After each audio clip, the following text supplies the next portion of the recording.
जब हमारी जिंदगी में कोई दुख आकर खड़ा होता है तो भगवान शिव के श्री शिवाय नमस्तुभ्यम मंत्र के पास जाना चाहिए, जिससे हमारे जीवन का दुख समाप्त हो सके। हमारे जीवन की तकलीफें, हमारे जीवन का कष्ट, हमारे जीवन की परेशानी, जीवन का दुख समाप्त हो सके।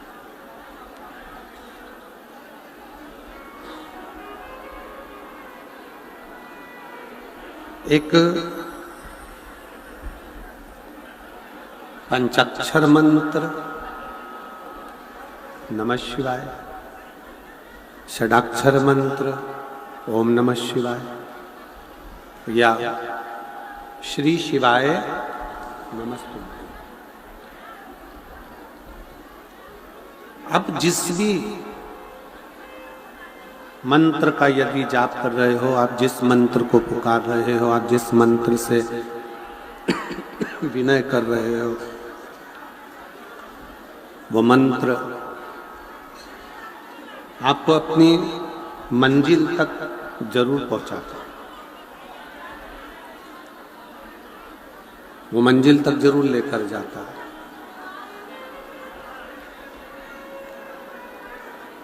कोई भी मंत्र का यदि हम जाप कर रहे हैं, किसी भी मंत्र को यदि हम पुकार रहे हैं, किसी भी मंत्र का हम स्मरण कर रहे हैं, किसी भी मंत्र को यदि हम जप रहे हैं, तो वो मंत्र अपना कार्य जरूर करता है।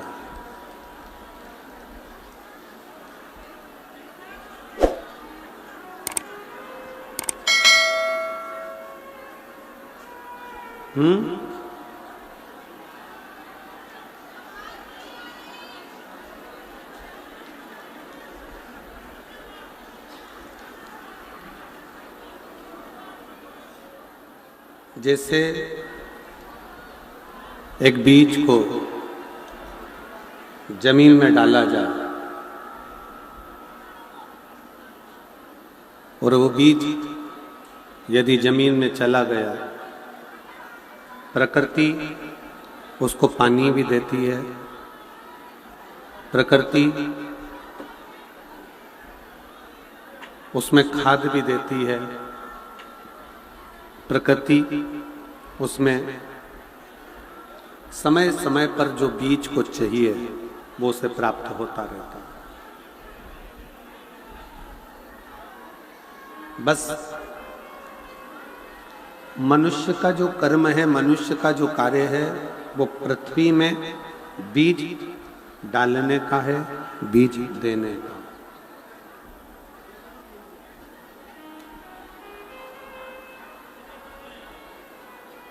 उधर की आवाज बढ़ाओ भाई।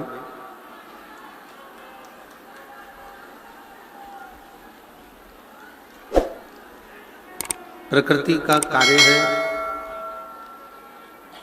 खाद भी देना, प्रकृति का कार्य है जल भी देना, प्रकृति का कार्य है पूरा की पूरा पोषण उसको प्रदान करना, पूरा पोषण। जैसे बीज पृथ्वी में डाला गया और बीज को खाद भी मिला, कोई पानी नहीं भी देता तो प्रकृति पानी देती है, संभाल लेती है, पूर्ण पोषण देती है। उसी तरह जब आप और हम भगवान शंकर के किसी भी मंत्र का जाप करते हैं या मंत्र को जपते हैं, तो ये निश्चित है वो मंत्र बीज के रूप में हमारे हृदय में निवास करता है और भगवान उस मंत्र को पोषण देते देते हमारे दुख को समाप्त करता हुआ, तकलीफों को मिटाता हुआ हमारे जीवन को सार्थक करता है। एक कथा आती है शिव महापुराण के उद्दालक ऋषि की।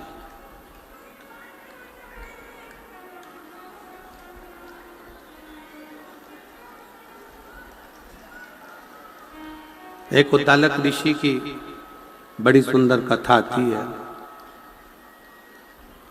कि उद्दालक ऋषि शंकर भगवान के परम भक्त हैं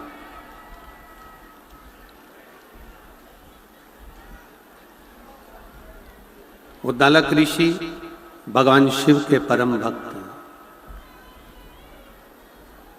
और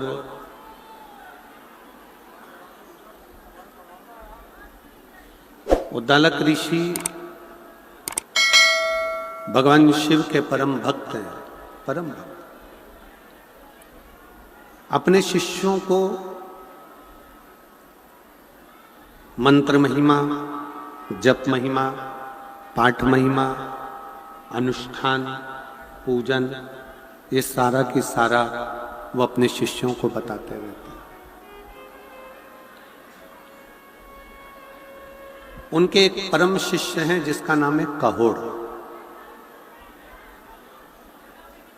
जिसको लोग कहोड़ मुनि भी कहते हैं। और वो कहोड़ मुनि उद्दालक ऋषि के पास में बैठकर सारी विद्या सीखते रहे, सारी विद्या। यदि किसी गुरु के पास बैठने का यदि मौका मिले, किसी गुरु के पास यदि जाने का मौका मिले, तो शिव महापुराण की कथा कहती है उस गुरु के पास बैठकर प्रयास करो कि हम जिस मंत्र का जाप करते हैं, जिस मंत्र को हम जपते हैं, जिस मंत्र का हम भजन करते हैं, जिस मंत्र का हम स्मरण करते हैं, गुरु की साक्षी में वो मंत्र हमारा सिद्ध हो। कई कई घर में माताएं ऐसी होती हैं, कई कई बुजुर्ग माताएं ऐसी होती हैं, कई घर में बहुएं होती हैं, कई घर में बेटियां होती हैं, कई घर में मेरी माताएं ऐसी होती हैं, कई घर में पिता ऐसे होते हैं कि वो उनके पास में ना जाने कौन सी सिद्धि होती है, उनके पास में ना जाने कौन सी ऐसी सिद्धि होती है कि वो कभी कभी एकदम अचानक से बोल देती हैं ऐसा मत कर, ये बिगड़ जाएगा। मेरा मन कह रहा है कि ये काम अच्छा होगा, मेरा मन कह रहा है कि यह कार्य बिगड़ सकता है। और वो कार्य जब होता है और बिगड़ता है तो माँ के शब्द याद आते हैं कि मेरी माँ ने मुझसे कहा था, मेरे दादाजी ने, मेरी दादी जी ने, मेरे पिताजी ने, मेरी माता जी ने वो शब्द कहे, वो स्मरण में आता है।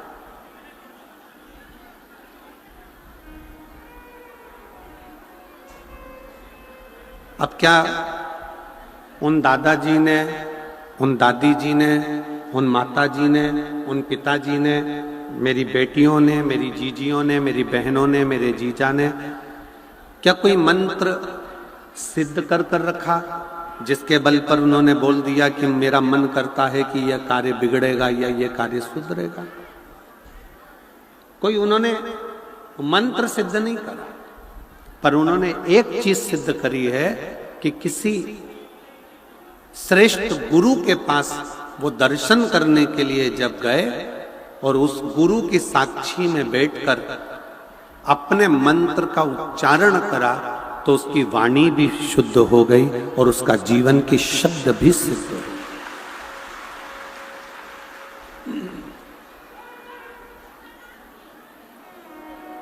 शब्द भी सिद्ध हो गए। परसों के दिन श्री गोपाल जी कांडा जी और श्री गोविंद जी कांडा जी बता रहे थे कि गुरुदेव तारा बाबा जी बद्री विशाल जी का दर्शन कर कर जब नीचे के लिए आए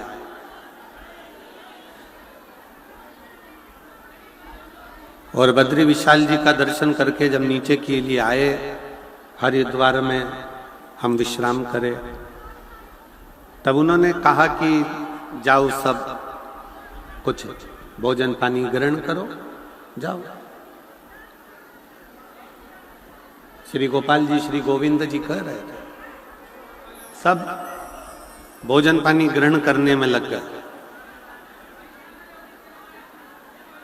और तारा बाबा जी ने अपने शिष्य से कहा कि मुझे एक तौलिया ला दे, एक पिछोड़ा। पिछोड़ा लाए, घाट पर बिछाए, लेट गए। सबको लगा कि कोई साधना कर रहे होंगे, पर समझना मुश्किल है संत को। सबको भोजन में लगा दिया और खुद भजन में लगकर शिव में समाहित हो गए।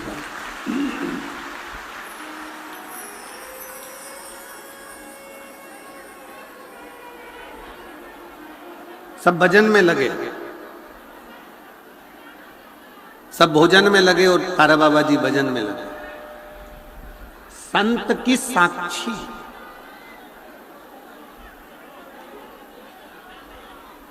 आप सब शिव महापुराण की कथा को सुनने के लिए आए हो, रात भर से भगवान की भक्ति कर रहे हो, पूरी रात, और पूरी रात से आप भगवान शंकर की अविरल भक्ति को धारण कर रहे हो। भगवान का भजन, नृत्य, कीर्तन, स्मरण सब कर रहे हो पूरी रात।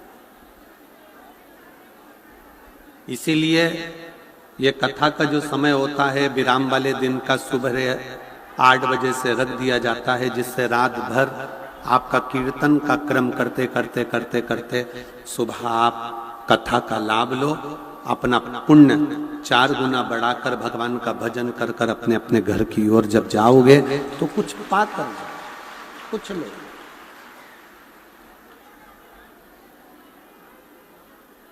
किसी संत, किसी सद्गुरु, किसी सन्यासी, तपस्वी, साधक, उपासक जिसको आप बहुत मानते हो, उसके सामने बैठकर यदि हम कुछ भी ना पूछें और केवल मंत्र का जाप भी कर लें तो हमारा मंत्र सिद्ध हो जाता है। उस मंत्र की अनंतता हो जाती है, अनंत। घर में बैठकर जो कथा सुनते हो उसका पुण्य मिलता है, टीवी के सामने बैठकर कथा सुनते हो उसका पुण्य मिलता है, दुकान पर बैठकर कथा सुनते हो उसका पुण्य मिलता है, कथा के पंडाल में बैठकर कथा सुनते हो उसका पुण्य मिलता है, मिलता है। किसी मंदिर, देवालय, शिवालय में जाकर कथा सुनते हो उसका पुण्य मिलता है। संत के कुटिया में, साधु के भवन में बैठकर कथा सुनते हो उसका भी पुण्य लाख लाख गुना प्राप्त होता है। 12 ज्योतिर्लिंग में कथा का रसतत्व ग्रहण करते हो उसका भी पुण्य करोड़ों गुना प्राप्त होता है, करोड़ों गुना।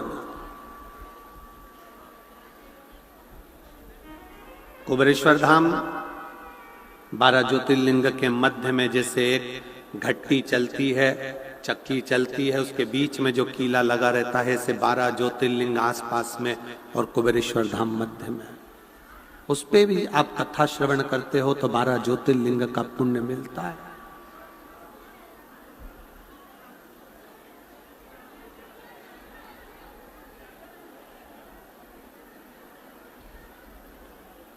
एक पवित्र नदी,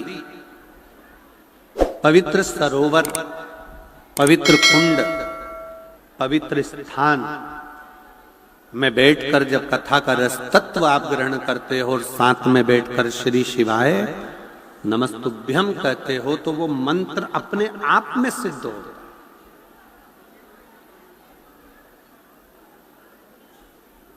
उस मंत्र को सिद्ध नहीं किया जाता, अपने आप सिद्ध हो जाता है।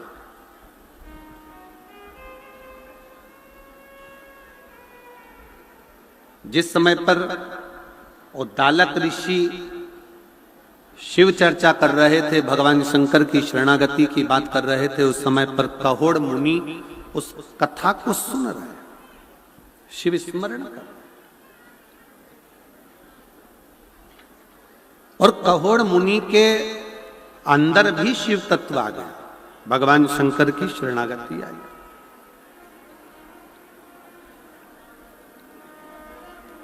जैसे आप में से कई माताएं ऐसी होंगी, कई भाई ऐसे होंगे, कई जीजियां, कई जीजा ऐसे होंगे जो भागवत कथा सुन सुन के उनको मालूम है आज कौन सी कथा होगी, कितनी बजे कैसे होगी, क्या क्या बताएंगे, भगवान कृष्ण का जन्म कैसे होगा, राम जी के जन्म का प्रसंग कैसे होगा, वामन अवतार, वराह अवतार, नरसिंह अवतार, ये सारे अवतारों की कथा आएगी, ये उसको याद है,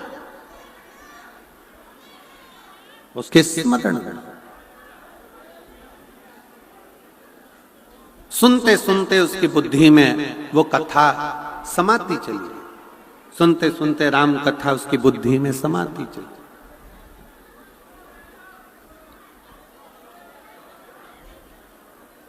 और कथा सुनते सुनते उसका शरीर मन कथा में रमा। उसी तरह शिव महापुराण की कथा में ये अंतर है कि जब हम शिव महापुराण की कथा में जाकर बैठते हैं और बैठने पर जब हम एक साथ जहां बैठे होते हैं वहां बैठे बैठे जब हम श्री शिवाय नमस्तुभ्यम विद्येश्वर संहिता का इस मंत्र का जाप जब हम करते हैं तो हमारी जिह्वा, हमारा शरीर, हमारी वाणी सिद्ध हो जाती है। फिर हमारी वाणी से निकलने वाला शब्द स्वयं शिव का शब्द हो जाता है। वो शब्द स्वयं शिव का है, वो शब्द स्वयं भगवान शंकर का होगा, शिव का। और उसका प्रमाण कौड़ मुनि की कथा और उद्दालक ऋषि की कथा कहते हैं। उद्दालक ऋषि ने देखा कि मेरा शिष्य कहोड़ भगवान की भक्ति में रम गया है, भगवान के भजन में रम गया है, भगवान की भक्ति में तल्लीन हो गया है, समा गया।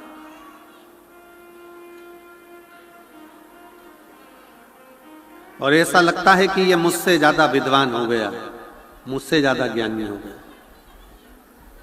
तो उद्दालक ऋषि ने विचार करा कि यह काम करता हूं, लड़का अच्छा है, संस्कारित है, भगवत भजन करने वाला है, अपनी बेटी का विवाह इस शिष्य के साथ में कर देता।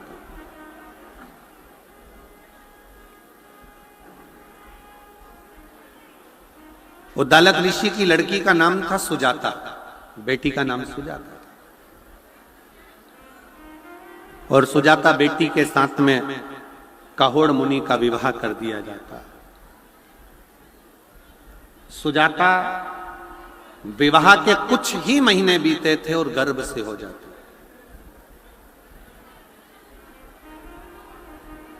अब मंत्र की प्रभाव कितना है, जो जपने वाला होता है ना, जो भगवान की भक्ति करने वाला होता है, श्री शिवाय नमस्तुभ्यम जपने वाला होता है, मंत्र जाप जपने वाला होता है, उसकी बुद्धि में यह नहीं बैठ पाता कि मैंने जिस मंत्र को कथा के पंडाल में बैठकर जपा है वो मंत्र कोई साधारण नहीं है, वो मंत्र कोई सरल नहीं है। जिस मंत्र को मैं कथा के पंडाल में बैठकर जप रही हूं, एक गुरु की साक्षी में, शिव महापुराण की साक्षी में, तारा बाबा जी की साक्षी में, तारकेश्वर महादेव की साक्षी में, और ये लाखों शिव भक्त जो तारा बाबा की कुटिया में बैठे हैं, सबके साथ में बैठकर मैं जिसको जप रही हूं वो मंत्र साधारण नहीं। जब इतने सारों के मुख से एक साथ तारा बाबा की कुटिया में, तारकेश्वर महादेव की साक्षी में, शिव महापुराण की साक्षी में उस मंत्र का जब उच्चारण होता है तो 3.5 करोड़ रोम छिद्र मनुष्य के शरीर में है। ये 3.5 करोड़ रोम छिद्र जो मनुष्य के शरीर में है, जब हम एक बार श्री शिवाय नमस्तुभ्यम कहते हैं तो ये 3.5 करोड़ रोम छिद्र एक बार में खुलकर भगवान की अविरल भक्ति को धारण कर लेते हैं।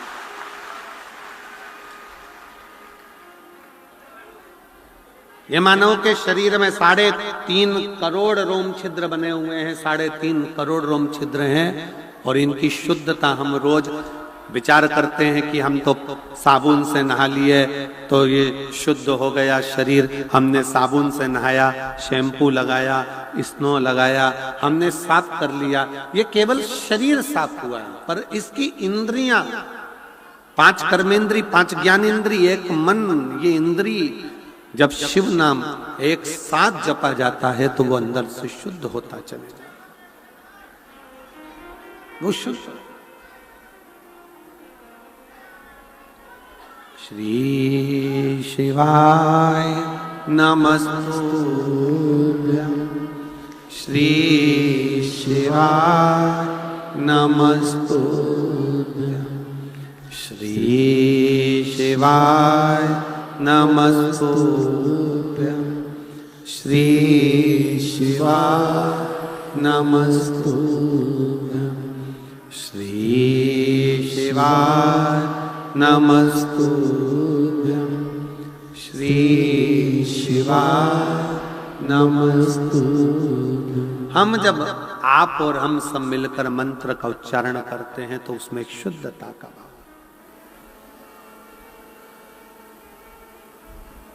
आपको मालूम है सारी मूर्तियों की प्राण प्रतिष्ठा होती है, सारी मूर्ति। केवल एक नर्मदा जी से निकला हुआ कंकर जो शिवलिंग की आकृति का हो जाता है शंकर, उसकी प्राण प्रतिष्ठा की जरूरत नहीं पड़ती है, उसका प्राण प्रतिष्ठा नहीं होता, उसको जरूरत ही नहीं पड़ती प्राण प्रतिष्ठा की, क्योंकि मां नर्मदा की गोद से निकला हुआ कंकर शंकर कहलाता है और वो अपने आप में प्रतिष्ठित रहता है, इसलिए उसकी प्रतिष्ठा की जरूरत नहीं है, उसकी प्रतिष्ठा की जरूरत नहीं है।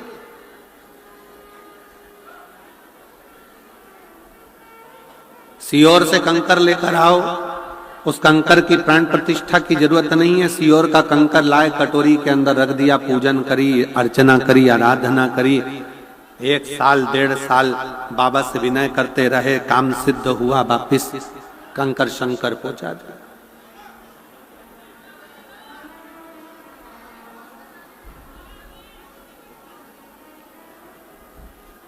उसकी प्रतिष्ठा की जरूरत नहीं है, उसको हृदय से पूछा जाए, हृदय से। श्री शिवाय नमस्तुभ्यम एक ऐसा जप, एक ऐसा मंत्र जिसको ये नहीं देखा जाता कि आप कहां बैठे हो, कैसे बैठे हो, कहां खड़े हो, कहां नहीं खड़े हो, कैसे हो, ये नहीं देखा जाता। श्री शिवाय नमस्तुभ्यम तो ये देखा जाता है कि जैसे ही अगर तकलीफ आई है और आपने मंत्र का उच्चारण करना प्रारंभ कर दिया, मतलब वो दुख कटेगा जरूर, और वो श्री शिवाय नमस्तुभ्यम वो दुख को काटेगा।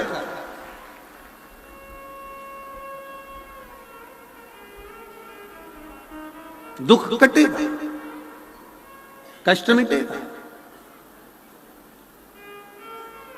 एक मंत्र का उच्चारण जिसको हम सिद्ध कर लेते हैं साथ में बैठकर, वो मंत्र साधारण है। पर एक बात और याद रखिएगा,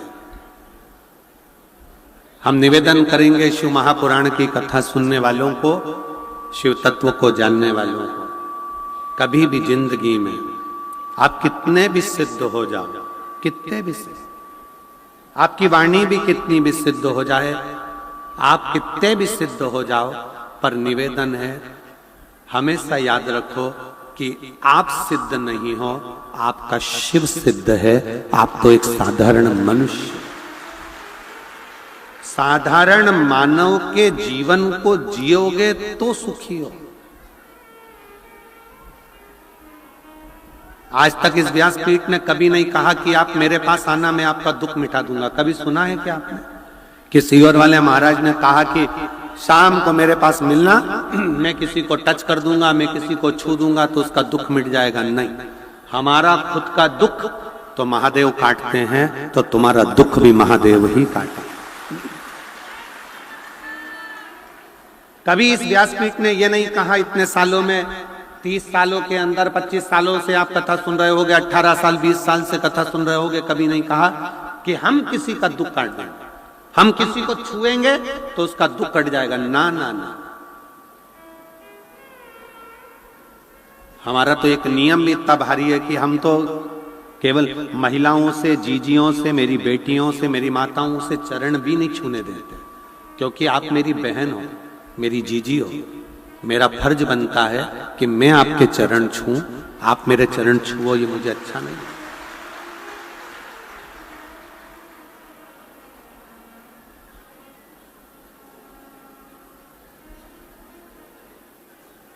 कोई कितना भी सिद्ध हो जाए,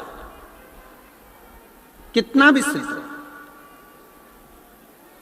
अभी कुंभ के मेला लगा था, इतने सारे सिद्ध आए थे, आप लोग दर्शन करने गए हो, पहुंचे थे कि नहीं पहुंचे? कितने सिद्ध आए थे, कितनी सिद्धि थी, कितनी सिद्धियां उनमें थी।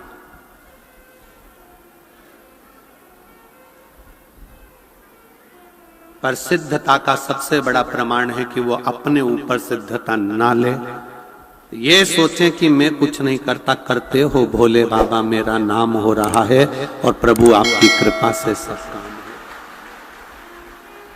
मैं श्री गोपाल जी कांडा जी को, श्री गोविंद जी कांडा जी को इस बात के लिए धन्यवाद देता हूं कि इन दोनों के मुख से हम पिछली बार भी कथा करने आए थे, तब भी और आज फिर कथा कर कर जा रहे हैं। इन 7 दिनों में इन दोनों भाई तो भाई, इनके चारों बच्चों के मुख से भी, या बेटियों के मुख से भी, या इनके दामादों के मुख से भी, या इनकी धर्मपत्नियों के मुख से भी कभी ये नहीं निकला कि हम कुछ कर रहे हैं।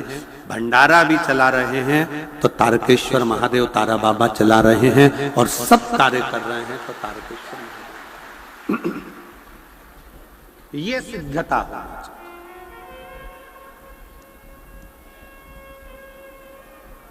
इसको सिद्धता कहते हैं। आपकी नम्रता, आपकी सहजता, आपकी सरलता। वो जीजी ने लाओ तो डरा घी की डोलची लाओ,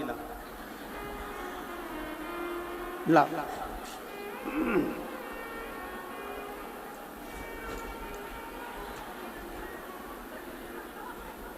ये मेरे घर से देसी घी लाई हूं, शिला सेनी, इधर से दिख रहा है, शिला सेनी, टोहाना, जिला फतेहाबाद। कहीं बैठी हैं?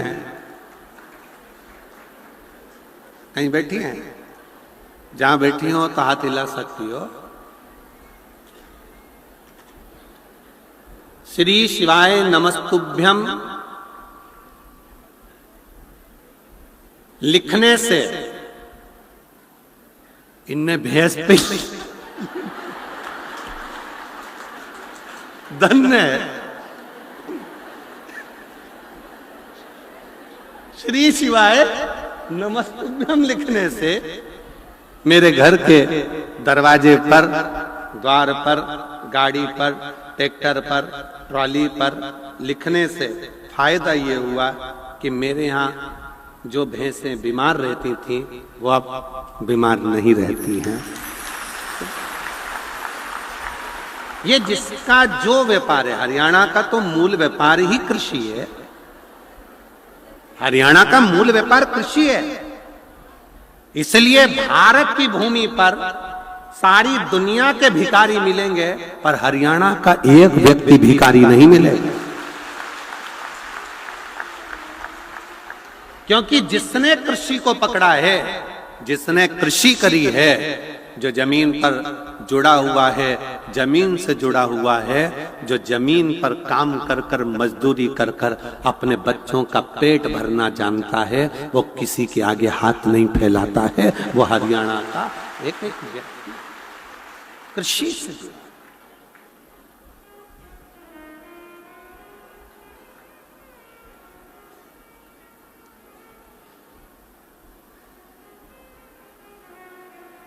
एक ने तो पत्र में लिखा था, पत्र हमारे तारा बाबा जी के हम जिस संत निवास में रुके हैं उसमें रखा हुआ है।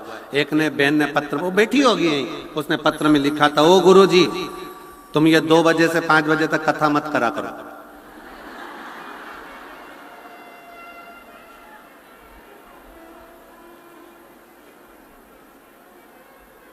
फिर नीचे लिखा था, हम 5 बजे यहां से जाते हैं तो जाते जाते 6-7 बज जाती है, तो भैंस का दूध कब निकालें?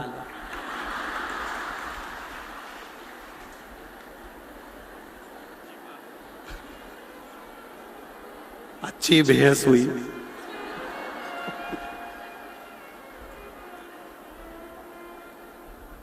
फिर घर जाओ, खाना बनाओ, रोटी बनाओ, सब्जी बनाओ, घर वालों को दो। हम तो भले भंडारा में खा के चले जाते हैं, पर उनका नहीं बनाओ तो हमारा भंडारा खाया खाया सब निकाल देते। उसके पत्र बड़ा अच्छा है, मैं उस पत्र को छटवाऊंगा और मैं श्री गोपाल जी को भेंट स्वरूप देके जाऊंगा उस पत्र को।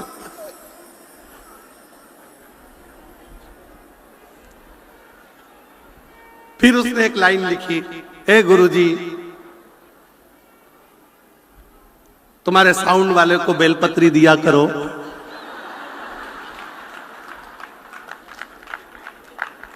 थोड़ा ठीक चलाएगा। अब उसका ऐसा जोरदार पत्र ये कहीं नहीं मिलते जो हरियाणा में मिलते हैं, ये कहीं नहीं।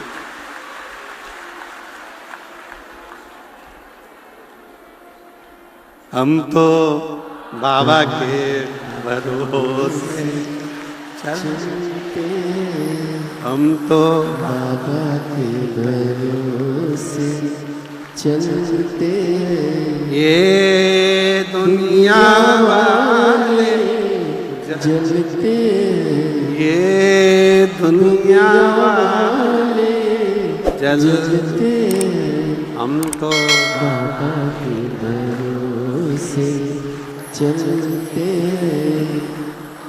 शिव कृपा मंत्र सिद्ध होता, पर भरोसा पूरा रखना, उस मंत्र का उच्चारण, उस पर भरोसा पूरा रखना। मेरे कुबेरेश्वर महादेव पर, मेरे तारा बाबा जी पर, तारकेश्वर महादेव पर, मेरे कुबेर भंडारी पर पूर्ण भरोसा रखो, वो डूबने नहीं दे सकते। जैसा आप भोजन करते हो वैसे हम भोजन करते हैं, आपकी जिंदगी वैसे हमारी जिंदगी।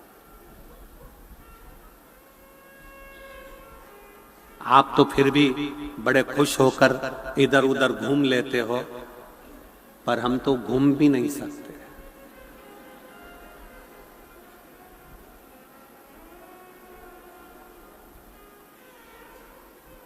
शिव पर आश्रित रहिए, शंकर पर भरोसा करो, मनुष्य पर नहीं। बहुत आडंबर की जिंदगी चल रही है, हर जगह लोग अंधविश्वास और आडंबरों में पड़ रहे हैं। निवेदन है, ऐसा अंधविश्वास और आडंबर नहीं।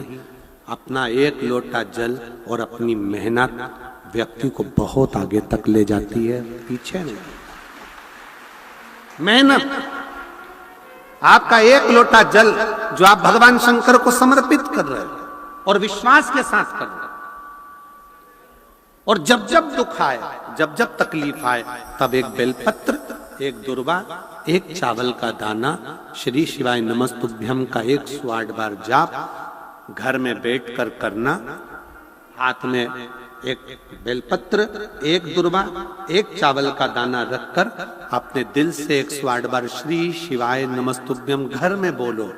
और अपना जो पानी का स्थान होता है, मटका, हंडा, परिंडा, जिसको आप क्या बोलते हो यहाँ हमें नहीं मालूम, उसका स्पर्श कराकर आपके घर के नजदीक में जो शंकर का मंदिर हो, उस शंकर के मंदिर में उत्तर की ओर मुख कर कर वो बेलपत्र, दुर्वा, चावल का दाना शिव जी पे समर्पित कर दो। अगर लगातार 20 दिन भी आपने रोज प्रतिदिन अगर समर्पित करा है, तो 21वां दिन आपका जो भी दुख है वो धीरे धीरे कटना प्रारंभ हो ही जाए। निश्चित है। शिव पर भरोसा कर। संसार के लोगों पर किया हुआ भरोसा एक दिन टूट जाता है, पर भगवान पर किया हुआ भरोसा कभी नहीं टूटता। रामचरितमानस यदि आपने पढ़ी होगी, रामचरितमानस का अध्ययन करा होगा, तो रामचरितमानस जब शुरू होती है तो वाल्मीकि बाबा ने और तुलसी बाबा ने किसी देवता के आगे ये नहीं लिखा कि ये विश्वास है, पर शंकर जी का नाम जैसे ही आया तो लिख दिया शंकर विश्वास रूपिणे। शिव विश्वास का रूप है।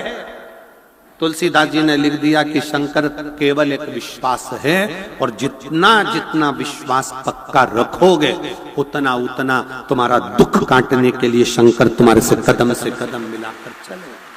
विश्वास,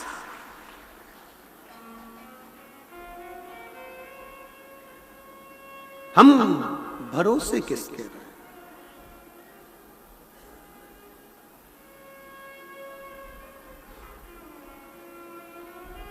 शिव के आश्रय, शिव की शरणागति, शिव के भरोसे रहिए। शंकर के कहोड़ मुनि ने सुजाता के साथ में विवाह कर लिया, उद्दालक ऋषि की बेटी के साथ। पर कहोड़ मुनि को यह मालूम नहीं था कि तूने जो गुरु के पास बैठकर शरणागति में जो मंत्र जप किया है वो जप साधारण नहीं है, तेरा मंत्र सिद्ध हो चुका है। एक दिन कहोड़ मुनि की पत्नी सुजाता गर्भ से थी, गर्भ में 7 महीने का बच्चा था। 7 महीने का बच्चा जब कहोड़ मुनि अपने शिष्य को पढ़ा रहे थे तो गलत कोई शब्द बोल दिया, तो अंदर से वो गर्भ में पड़ा हुआ बच्चा चिल्लाकर बोल दिया, पिताजी आपने ये मंत्र गलत बोला है, आपने ये शब्द गलत बोला है, ये बेटा कह दिया। गर्भ में पड़ा हुआ बच्चा चिल्ला कर कह गया। कहोड़ मुनि को क्रोध आ गया।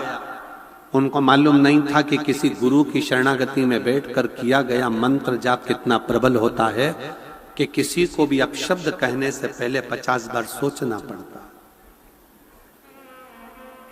50।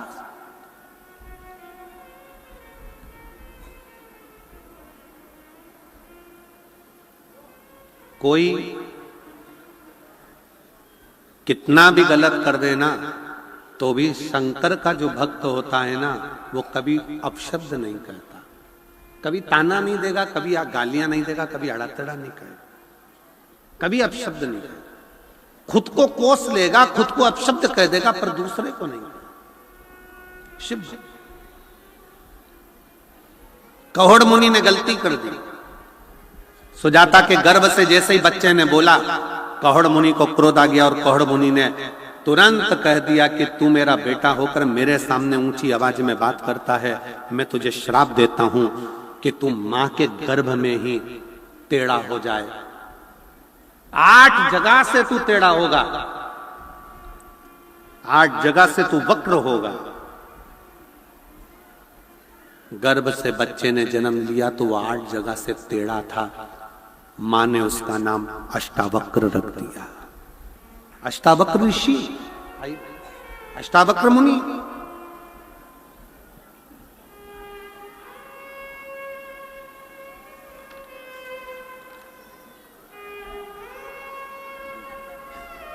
अच्छा भी आया शंभु आजा। श्री शिवाय नमस्तुभ्यम। प्रणाम करो, प्रणाम करो। यही वो बच्चा है और यही माता है।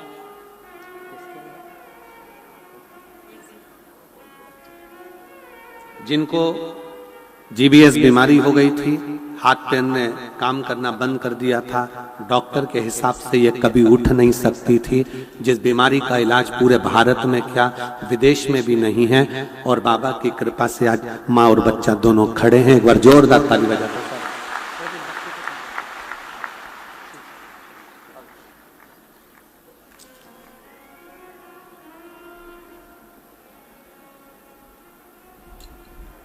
कहोड़ मुनि ने श्राप दे दिया, गर्भ में जो बच्चा है वो 8 जगह से टेढ़ा होगा। नाम अष्टावक्र जी पड़ गया। जिन अष्टावक्र जी की गीता का स्मरण आप और हम करते हैं, अष्टावक्र गीता। अष्टावक्र बच्चा धीरे धीरे बड़ा होने लगा। एक दिन बच्चे ने पूछ लिया, अष्टावक्र जी ने अपनी मां सुजाता से,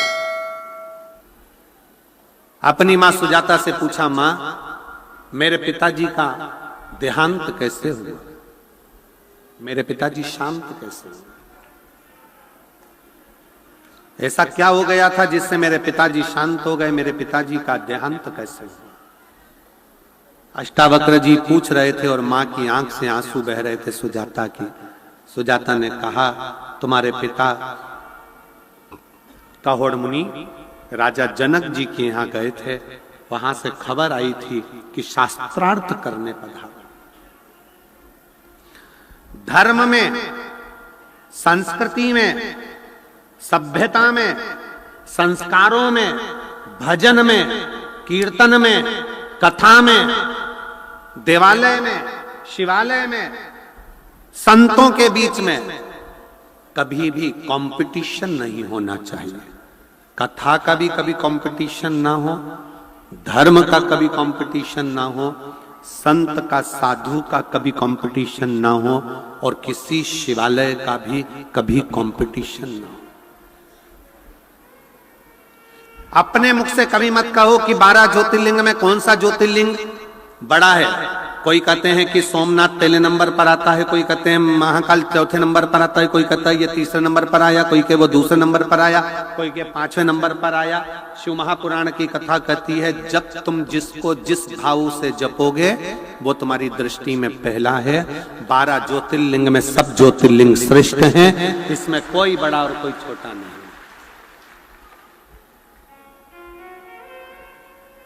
आपके ऊपर निर्भर करता है, ये आपके ऊपर निर्भर है।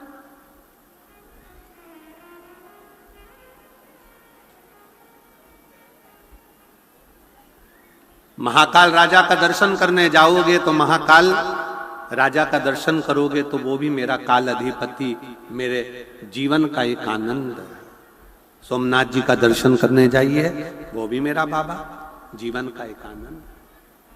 मल्लिकार्जुन, रामेश्वरम, भीमाशंकर, त्र्यंबकेश्वर, ओमकारेश्वर, सब। कभी कोई शिवलिंग छोटा होता ही नहीं। कितना सुंदर शिव महापुराण की कथा में लिखा कि यदि तुम्हारे घर में शंकर का शिवलिंग है, टूट गया, टुकड़े टुकड़े हो गए, बिखर गया, 1000 टुकड़े हो गए, 10,000 टुकड़े हो गए, कंकर कंकर हो गया, तो भी वो शंकर का शिवलिंग खंडित नहीं माना जाता, वो पूर्ण शिवलिंग ही माना जाता। शिवलिंग के टुकड़े टुकड़े हो जाएं, खंडित भी हो जाए तो वो खंडित नहीं माना जाता। शिवलिंग शिवलिंग। कल हम बात कर रहे थे धैर्य से, तो धैर्य कह रहे थे गुरुजी बाबा तारा बाबा की कुटिया में एक पारत का शिवलिंग है, और वो पारत का शिवलिंग गुरुजी वो अपने आप हर समय 2 दिन में, 5 दिन में, 4 दिन में अपना कलर चेंज कर लेता है। ना तो उसको नहलाते हैं ना कुछ, परंतु वो अपना कलर चेंज करता है अपने आप। आप लोग एलईडी पर उसका दर्शन भी कर रहे होंगे, तो कलर चेंज कर लेता, कभी नीला कलर होगा, कभी पीला कलर होगा, कभी लाल कलर होगा, कभी कोई कलर हो जाए, उसका कलर अपने आप चेंज हो जाता। कोई लाइट से नहीं, लाइट जो लगी है वो लगी है अपनी जगह पर उसका स्वयं का कलर चेंज।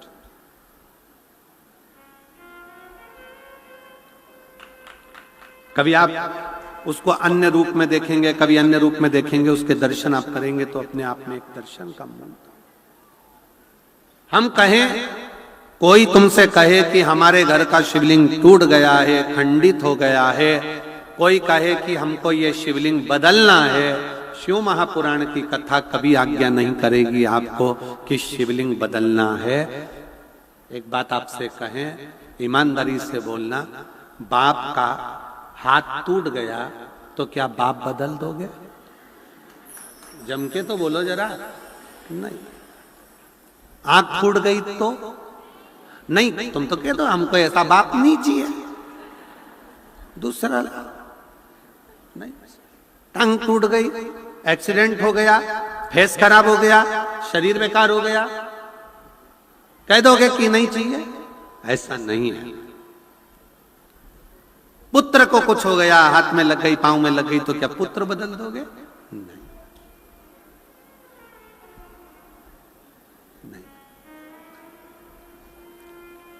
बाप बाप है, वो हमेशा बाप ही रहेगा। इसलिए उसके पांव में लगी, चाहे हाथ में lagi, चाहे उसके कंकर के टुकड़े टुकड़े हो जाएं, तो भी वो कंकर शंकर ही रहेगा। उसमें भेद नहीं है, उसमें भेद नहीं है। तुम्हारे घर में पीतल का शिवलिंग है, मिट्टी का शिवलिंग है, पारद का शिवलिंग है, तुम्हारे घर में पाषाण का शिवलिंग है, तुम्हारे घर में लकड़ी का शिवलिंग है, तुम्हारे घर में छोटा सा शिवलिंग है, बड़ा सा शिवलिंग है, जैसा है आपका उसको रखो, उसकी सेवा करो, अर्चना करो। पर शिवलिंग के लिए कहा गया है शिव पुराण में कि हाथ की हथेली पर शिवलिंग को रखकर देखना, आपका हाथ हथेली पर रखकर देखना, इस अंगूठे को खड़ा करना, बस इससे बड़ा शिवलिंग घर के अंदर ना हो। इससे जितने छोटा छोटा छोटा छोटा छोटा होगा वो आपके लिए श्रेष्ठ है। जितना बड़ा शिवलिंग होता है उसको उतनी पूजन की जरूरत पड़ती है। जितना छोटा होता है, आप उसको कहीं जा रहे हो 6 महीने के लिए, 4 महीने के लिए, 15 दिन के लिए, 7 दिन रजस्वला धर्म के हो गए, कहीं जाना पड़ गया, घर में पूजन कौन करेगा? तो जो शिवलिंग है तुम्हारा छोटे से छोटा, उस पर एक चावल, एक बेलपत्री रखकर चले जाओ। बाकी का कुछ मत, आप बस वो रखकर चले जाओ। फिर 6 साल, 10 साल, 15 साल बाद भी अगर आप आओगे तो शंकर कभी बद्दुआ नहीं देंगे, शंकर दुआ ही देंगे। आपको लग रहा है कि 2 दिन के अंदर मेरा रजो धर्म आएगा, मैं रजस्वला हो जाऊंगी, मेरे मंदिर में पूजन कौन करेगा? शंकर जी को जल कौन चढ़ाएगा? शंकर जी की आराधना कौन करेगा? मैं जा रही हूं यहां से दूसरी जगह पर, 3-4 महीने में आऊंगी, घर में बहू अगर पूजन नहीं करेगी तो मेरे शंकर जी का क्या होगा? तुम्हारे घर में छोटा सा शंकर का शिवलिंग है तो उस पर एक चावल का दाना और एक बेलपत्री चढ़ाकर चले जाओ। फिर कोई हाथ भी ना लगाए चलेगा, कोई नहलाए तो ठीक, नी नहलाए तो ठीक, पूजन करे तो ठीक, नी करे तो ठीक, दिया जलाए तो ठीक, अगरबत्ती लगाए तो ठीक, नी लगाए तो ठीक, वो कभी बद्दुआ नहीं देता। शंकर घर का बाप है, वो हमेशा दुआ ही देता। शिवलिंग में भेद नहीं, छोटे से छोटा, जितना छोटा शिवलिंग होगा, शिवलिंग की आकृति जितनी छोटी होगी घर के अंदर उतना सुख देता, उतना आनंद देता।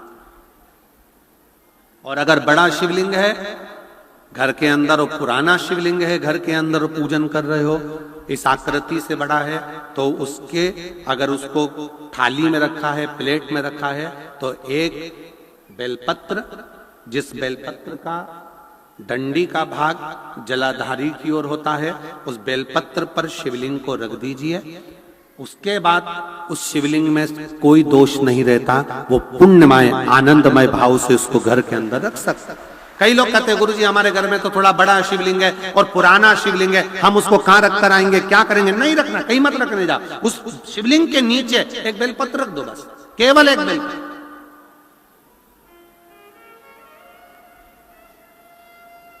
एक बेलपत्र उस शिवलिंग के नीचे रख दो, स्वीकृत। शंकर भगवान का शिवलिंग कभी खंडित नहीं होता, कभी। शिव जी का एक नाम है सहस्त्रेश्वर महादेव।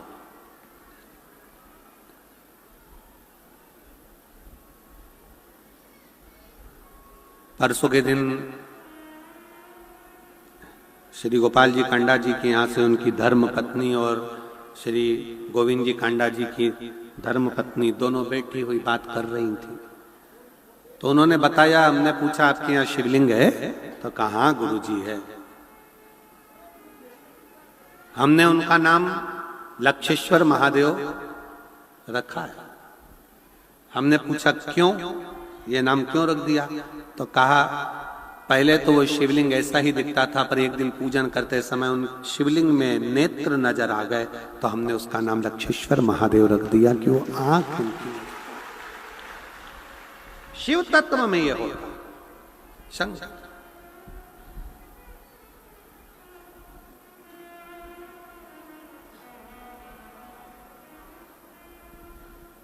आप संबंध शंकर से जब जोड़ते हो, शिव से जब आपका संबंध जुड़ता है ना, तो बहुत सावधानी रखना। शंकर का जो हो गया ना, उसको जीवन में किसी चीज की कमी नहीं पड़ती। द्रोही दुश्मन भले बढ़ जाए, भले द्रोही दुश्मन भले बढ़ जाए,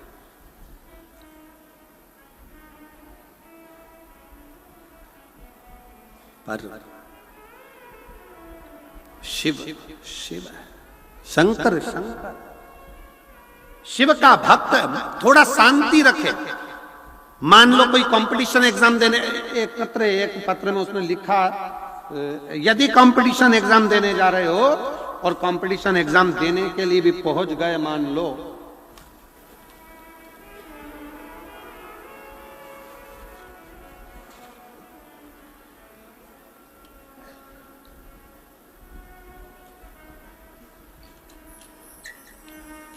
मेरा नाम आरती शर्मा है, भीमसेन शास्त्री, गांव मोहतपुर, जिला हिसार से हूं। कहीं बैठी हो तो हाथ हिला सकती हैं। आप ही आ जाओ, एक बेलपत्र ले जाना। आ जाइए। गुरुजी, मेरा बेटा 2019 से, मेरे पति 2019 से सरकारी नौकरी की तलाश कर रहे थे, पर उनका हो नहीं रहा था कई साल।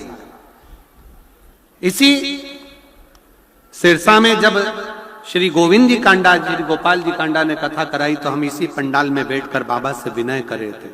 आपने एक शब्द कहा था कि शांति, मौन, चुप और भगवान की भक्ति, ये जीवन का एक आनंद है। और हम फिर कहते हैं, क्रिकेट का मैच देखा है तुम लोगों ने? जम के तो बोलो, क्रिकेट का मैच देखा है? जो बल्ला लेकर खड़ा है, जो गेंद फेंक रहा है, जो बल्ला से बल्ला घुमा रहा है, जब वो बल्ला घुमाता है, गेंद फेंकी जाती है, वो चिल्लाता है क्या? जम के बोलो, नहीं। पिच पर जो खड़ा है वो शोर नहीं मचाता, पिच के आसपास जितने खड़े हैं शोर वो मचाते हैं। आप अपना बल्ला घुमाते जाओ, शोर मचाने वाले शोर मचाते जाएंगे और तुम्हारे छक्के चौके लगते चले जाएंगे। आप अपनी मेहनत करो, आप अपनी लगनता पूर्ण रखिए, आप अपना परिश्रम पूर्ण करिए, लगाते जाओ। एक बार परीक्षा दी, नहीं हुआ, एक बार में हारना नहीं है। एक बार में नहीं सोचना कि मेरा तो ऐसा हुआ ही नहीं, मैं तो आगे बढ़ा ही नहीं। शांति, थोड़ी तैयारी और जोरदार चाहिए, और जोरदार, और जो छक्का चौका फिर सुस्ताओ, आराम से 1-2 गेंद 9 बॉल में निकालो, इधर उधर शांति से, और आखिरी की एक दी धर के तो छक्का निकाल।